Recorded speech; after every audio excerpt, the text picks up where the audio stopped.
পর্তুগালের সেন্ট্রাল অঞ্চলের আকাশ এখন কুচকুচে কালো বিষাক্ত ধোঁয়ায় ঢেকে আছে।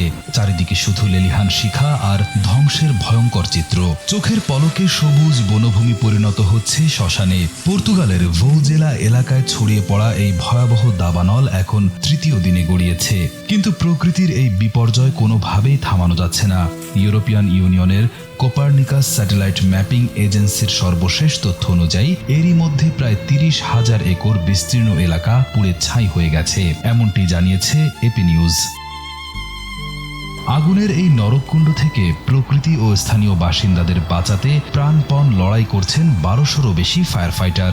ভয়াল আগুনের প্রাচীর ভেঙে ছুটে চলেছে ফায়ার সার্ভিসের ৪০০টিরও বেশি গাড়ি।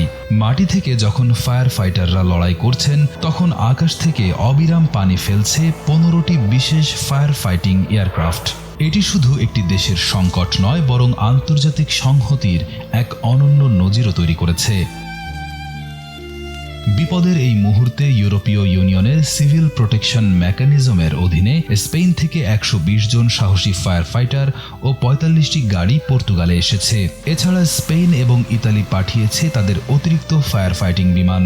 এই বিপর্যয়ের পেছনের মূল কারণ চরম প্রতিকূল আবহাওয়া। দীর্ঘদিনের শুষ্ক পরিবেশ, অতিরিক্ত তাপমাত্রা এবং ঝোড়ো বাতাসের কারণে আগুন দ্রুতগতিতে বিস্তীর্ণ অঞ্চলে ছড়িয়ে পড়ছে। পর্তুগালের সিভিল প্রোটেকশন অথরিটি দেশের বেশিরভাগ এলাকায় সর্বোচ্চ অগ্নিকাণ্ড সতর্কতা জারি করেছে।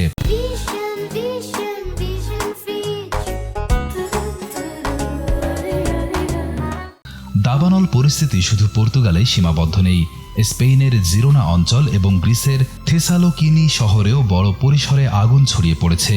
গ্রিসের দ্বিতীয় বৃহত্তম শহর থেসালোকিনির উপকণ্ঠে একটি রিসাইক্লিং কারখানা দাবানলে পুড়ে যাওয়ার পর ছড়িয়ে পড়া বিষাক্ত ধোঁয়ার কারণে রবিবার সেখানকার বাসিন্দাদের ঘরের ভেতরে থাকতে এবং দরজা জানালা বন্ধ রাখতে আহ্বান জানিয়েছে কর্তৃপক্ষ।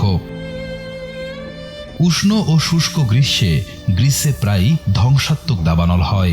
২০১৮ সালে এথেন্সের পূর্বাঞ্চলে এক দাবানলে ১০০ জনেরও বেশি মানুষ প্রাণ হারান। ২০২৩ সালে উত্তর পূর্ব গ্রিসের একটি প্রত্যন্ত প্রকৃতি সংরক্ষণাগারে ছড়িয়ে পড়া দাবানল ইউরোপীয় ইউনিয়নের ইতিহাসে সবচেয়ে বড় দাবানল হিসেবে রেকর্ড করা হয়।